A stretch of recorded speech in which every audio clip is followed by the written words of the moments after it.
Вот мы разобрали рейку. Вот она стучит опять.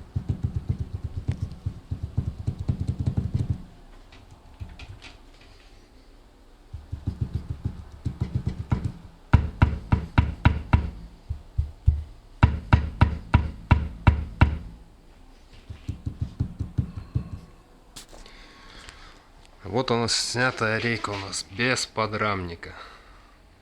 Вот он, подрамник на месте. Вот они, все болты на месте. Сейчас будем ремонтировать реечку.